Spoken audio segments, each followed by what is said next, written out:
يا مساء الفل، يا مساء الجمال، يا مساء الديربي، ديربي الميرسيسايد اللي باللون الأحمر. ديربي فعلًا هو ده الديربي، فعلًا هو ده الديربي بتاع ليفربول، هو ده أداء ليفربول، هي دي النتيجة اللي المفروض تكون في كل ماتشات ليفربول، هي دي الطريقة اللي المفروض يلعب بيها ليفربول. طبعًا أنا هنا باتكلم عن الشوط الأولاني بس، ما باتكلمش عن الشوط التاني، عشان الشوط التاني ده كان حاجة تانية غير ليفربول. كان أداء غير أداء ليفربول، كان أداء غير أداء اللي أرني سلوت عايز يطبّقه في ماتش زي ماتشات الديربي زي ماتش النهارده. السلام عليكم، إزيكم عاملين إيه؟ معاكم جوجو، وهنتكلم على فوز ليفربول على إيفرتون في ديربي الميرسيسايد، الماتش اللي كان أو اللي معروف عنه دايمًا إن هو ماتش صراعات بدنية، صراعات والتحامات وقوة وفي ضرب وبيبقى في إنذارات وأحيانًا بيبقى في طرد، وبُصّوا دايمًا بيبقى في مشاكل كتير، وطبعًا شُفنا السنة اللي فاتت اللي حصل في ملعب الجوديسون بارك وملعب ليفربول الأنفيلد في الشوط الموسم الدور التاني لمّا جوتا جاب الهدف الفوز. فيعني دايمًا معروف إن ماتشات ليفربول وإيفرتون بتبقى ماتشات صعبة جدًا، ودايمًا طريقة لعب ديفيد مويس مع كل الفرق اللي هو دربها بيعتمد على القوة البدنية، بيعتمد على الكرات العرضية، بيعتمد على الالتحامات. وده كان واضح جدًا النهارده، هنتكلم في كل الكلام ده، بس طبعًا قبل ما نبدأ بقى اللايك والشير والسبسكرايب، أنا شايف الناس ولا بتعمل لايكات ولا شير ولا سبسكرايب ولا كومنتات ولا أي حاجة خالص. يا جماعة أنتم نسيتونا والّا إيه؟ هو إحنا عشان قعدنا كام شهر ما نعملش فيديوهات الناس نسيتنا؟ كنا عندنا ظروف وقُلنا الكلام ده، لأ نرجع مع بعض تاني، عايزين الحبايب يتجمعوا كده تاني، عايزين اللايكات اللي بتولّع الدنيا والشير والسبسكرايب والحاجات الحلوة دي بتاعة زمان فين راحت فين؟ يالّا بينا نبدأ ونخش على طول على الماتش، ليفربول وإيفرتون في الدوري. بدأ النهارده ليفربول بالطريقة اللي أنا باحب أتكلم عليها دايمًا، وكنت اتكلمت عليها في الماتشات اللي فاتت على طريقة لعب ليفربول ال4-3-3 وإن ملعب نُص ملعب ليفربول ما يتغيّرش خالص بوجود أليكسيس ماكاليستر وجرافنبرخ دومينيك سوبوسلاي، لإن فيرتس لسه مش قادر عنده القوة البدنية إن هو يتواكب مع سرعة الدوري الإنجليزي. لمّا بيبقى موجود فيرتز موجود في نُص الملعب وأنت بتشيل حد زي مثلًا ماكاليستر، بتفقد القوة بتاعة الصراعات، القوة بتاعة الالتحامات، القوة بتاعة استخلاص واسترجاع الكورة. وأنت في ماتش زي بتاع النهارده الديربي اللي إحنا لسه بنقول عليه كُلّه ضرب ورزع وخناقة وبتاع، محتاج لعيبة تبقى قوية محتاج لعيبة تبقى واقفة على رجليها، مش لعيب ما عندوش القوة البدنية في الناحية دي. طبعًا بدأنا بحراسة المرمى أليسون، ناحية اليمين برادلي على حساب فريمبونج، ثم كوناتي، فيرجيل فان دايك كيركيز، ونُص الملعب زي ما أنا قُلت الثلاثي ماكاليستر وجرافنبرخ ودومينيك سوبوسلاي، وقدامهم صلاح، إيكيتيكي كودي خاكبو، اللي فضّل النهارده أرني سلوت إن هو ما يبدأش بإيزاك، علشان إيزاك برضه لسه ما دخلش في الريتم بتاع اللعب، لسه تحس إن هو ناقص يعني جزء بدني شوية، محتاج إن هو ياخد الجزء البدني. وبدأ ليفربول من البداية إن هو يضغط في ملعب إيفرتون، وإن هو يحاول يستخلص الكورة بسرعة، يمنعهم من التمريرات، يمنعهم من اللعب اللي هم بيلعبوه، أو إن الكورة توصل لجريليش أو NDI ناحية الشمال.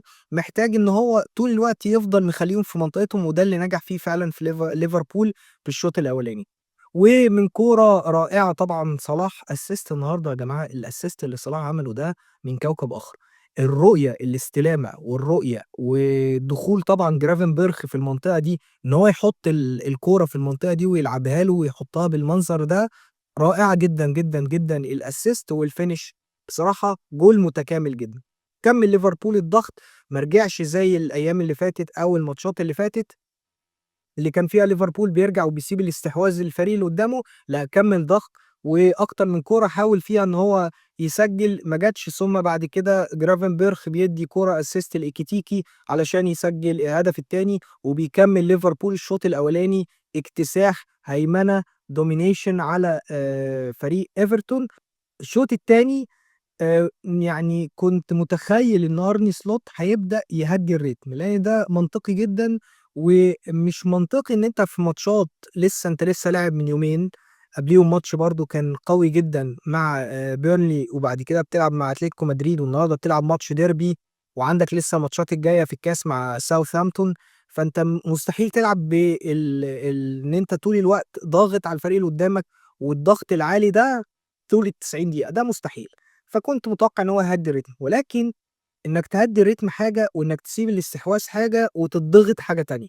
وده اللي للأسف حصل تاني في الشوط التاني من ليفربول، ودي أصبحت سمة أنا شايفها مع أرني سلوت، إن أنت بتلعب شوط واحد.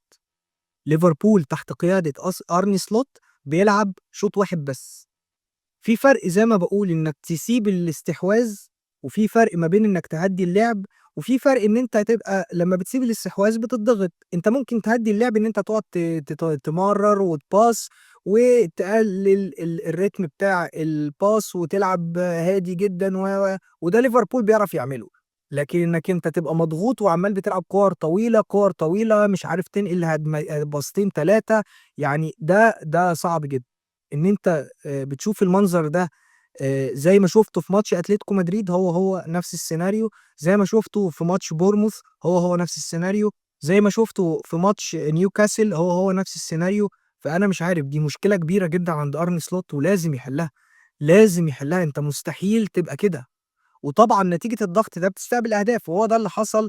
الكورة لمّا اتلعبت ووصلت لNdiaye، لعبها للخلف آآ جانا جاي، إدريسا جانا جاي حطّها جون، وكنت ممكن يبقى في أكتر من كورة بعديها تتعادل وبتاع. طب ليه يا باشا، ليه يا معلم، ليه يا عم سلوت بالطريقة دي، ليه يا اسطى؟ يا اسطى أنا قُلت لك الماتش اللي فات وفي الفيديو اللي فات ما تحرقش دمنا. يا اسطى إحنا عالم كبير، أنا راجل كبير يا عم، وراجل عجوز وشعر أبيض. أنا ما بقيتش صغير في العشرينات والتلاتينات، أنا راجل كبير دلوقتي في الأربعينات، الله يبارك لك. ما أقدرش أنا أستحمل الكلام ده، ما نقدرش يا جماعة والله العظيم نستحمل الكلام ده. لازم يبقى أنت بتلعب بتوازن. ما باقولكش إن أنت تلعب طول الماتش ال90 دقيقة بالمنظر إن أنت تبقى ضاغط ولكن على الأقل يبقى في توازن. ما يبقاش الشوط الأولاني 100% والشوط التاني 0%، ما ينفعش. يعني ما ينفعش كده. دي عندي عليها مشاكل كتير مع أرني سلوت.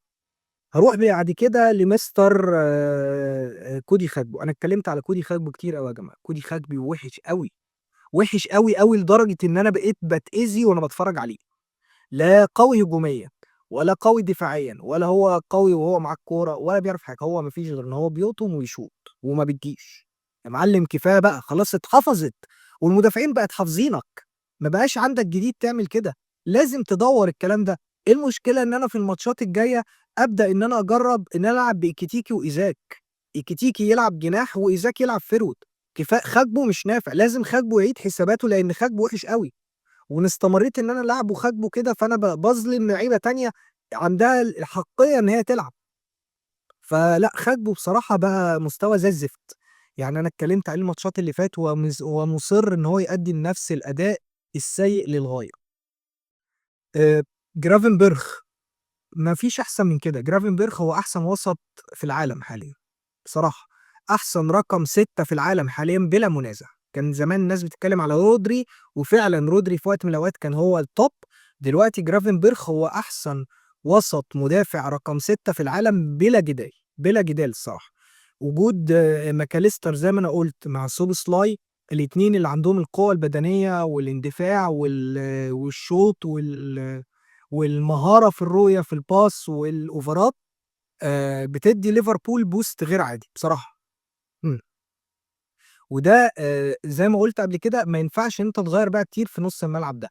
ماشي كيرتي جونز رغم إن أنا ما باطيقش أمه نزل عمل أداء كويس، ولكن الوسط ده ما ينفعش يتغيّر، اللي هو بتاع كيرت ماكاليستر، سوبوسلاي وجرافنبرخ. محمد صلاح طبعًا إبداعاته، عمل كذا كورة وإدّى كذا باص للعيبة، وفعلًا لأ يا جماعة محمد صلاح أثبت وبيثبت كل يوم إن هو لعيب تكتيكي عالي جدًا. ممكن ما أكونش باهدِّف، ولكن أنا باعمل حاجات لزمايلي غير طبيعية. باقدر إن أنا أفتح مساحات، باقدر إن أنا أروح، باقدر إن أنا أوصّل كورة عكس الرؤية، زي الجول الأولاني كل لعيبة إيفرتون واقفة مش شايفين أصلًا ولا متخيلين الكورة تتلعب كده. فلأ محمد صلاح توب، جامد جدًا، أداء عالي جدًا من فيرجيل فان دايك وكوناتي. برافو. برادلي مستوى المرة دي أحلى بكتير من ماتش أتلتيكو مدريد، عمل النهارده أداء أحسن بكتير. كيركيز برضه الناحية الشمال رائع، يعني الفريق بصفة عامة كان ممتاز. بس الشوط التاني الهبوط بتاع المستوى ده لازم تلاقي له حل. مبروك عامةً لكل جماهير ليفربول، ومبروك أنا متصدر الأول 5 ماتشات ب15 نقطة، فوز كلهم ما حدش عملها. وإن شاء الله نكمّل على كده، لإن ده الأبطال والحسم بييجي من كده. حسم الدوري بييجي من المراحل دي، إنّك أنت تفضل طول الوقت بتكسب ماتشاتك، فأنت بتصدّر إحباط لجماهير الفرق التانية، وبالتالي أنت بتقول يا جماعة اوعى يا معلم حاسب اوعى القطر ليفربول، أنا مش شايف حد قدّامي وأي حد هالوشه وأي حد هادوس على وشه، فيالّا بينا وإن شاء الله الدوري لليفربول. ألف مبروك لكل الليفربولوية، ألف مبروك لكل مشجعين ليفربول.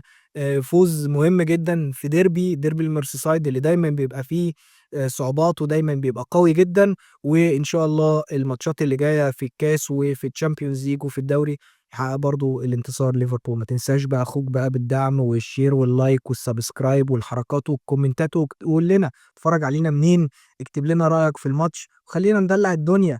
عايزين حبايبنا يرجعوا تاني. أشوفكم إن شاء الله في فيديو جديد. السلام عليكم.